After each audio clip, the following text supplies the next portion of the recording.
Joined by Ken Delaney, an intelligence reporter for NBC News, and Clint Watts, a former FBI agent and a senior fellow at the Foreign Policy Research Institute. Gentlemen, both of you, first Ken and then Clint, what did you make of that testimony? I thought he was powerful in defending the FBI, which he served his whole life. Your thoughts? I agree, Chris. I thought you heard the most emotion in his voice during that portion of his testimony. And, you know, it's because the things that the White House said about Comey and the FBI just weren't true, demonstrably. I mean, and Clinton will speak to this, but I have friends who work there, and they said, look, nobody agreed with everything Comey did. A lot of people had a problem with the way he handled the email matter, but he was an honorable man. He was a good director. I have one friend who said, you know, he emailed him about a personnel matter, and he got a response 12 hours later.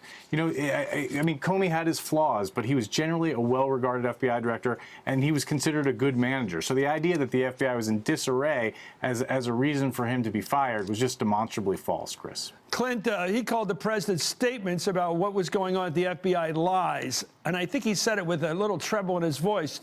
He really was emotional about that. And he called, when you say the president's lies, I think that word is rarely used, but by a guy like him, a gentleman like him.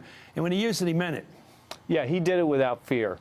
And basically what we found out by Trump's own admission is he fired the FBI director for the FBI director doing his job. Never once did Trump come and say, how do we prevent the Russians from meddling in our elections again? Instead, he did the opposite. He said, how do I protect myself from this Russia thing? Instead of it being America first, it's always been Trump first. And I think what we saw with Comey today, he spoke from the heart. And he said, I put my country first. I put my agency first, the Federal Bureau of Investigation. And it's not about me. It's about the Constitution. It's about pursuing this investigation. The meddling is a huge issue. If Russia meddles in our election, we are not picking our president or any of our candidates for ourselves. Russia is picking it for us. And we have not addressed this issue. And you've never once heard the president say, I want to make sure that not only does this not happen to my democracy, but the allies, our allies' democracies as well. It is going on today. Comey's remarks are going to be used by Russian information campaigns over the next 2 to 3 weeks. And at the same point, the president has put forth no Russia policy other than to appease them. And so I found Comey's remarks very powerful, both in terms of the state of democracy, but how he saw himself as an independent arbiter and why he was punished for that. Well said. On that point, by the way, James Comey said that in all their conversations, President Trump never once asked about how to prevent future Russian meddling in our democracy. Here he is. Did the president, in any of those interactions that you've shared with us today, ask you what you should be doing or what our government should be doing or the intelligence community to protect America against Russian interference in our election system? I don't recall a conversation like that. Never? No. Do you find it odd? Not with President Trump. Right. I attended a fair number of meetings on that with President Obama. Ken, so much of the president's portrait we're getting from Comey, and we've gotten now for 4 months or so, is he's focused on Trump.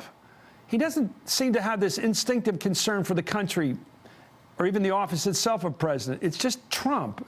And in fact, bringing in that lawyer from New York today, the guy who would defend anybody who was guilty at the right price, he brought this guy in a way that it's about me, Donald Trump, not even me, the president. It struck me that way. Yeah, and that was an extraordinary piece of tape you just played. I mean, because even if you assume that Donald Trump is completely innocent of any charge of collusion with Russia and is frustrated that he's been maligned over this issue, okay, let's assume that.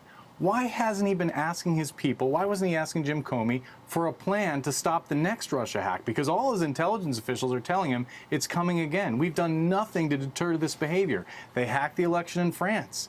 You know, I mean, where is the whole of government effort to deal with this problem? We're not seeing it, and it's just, it's amazing, Chris, and it does raise a fundamental question. What is the deal with Donald Trump and Russia? Good question, Ken Delaney. Thank you, Clinton Watts. As always, I'm joined right now by Democratic Senator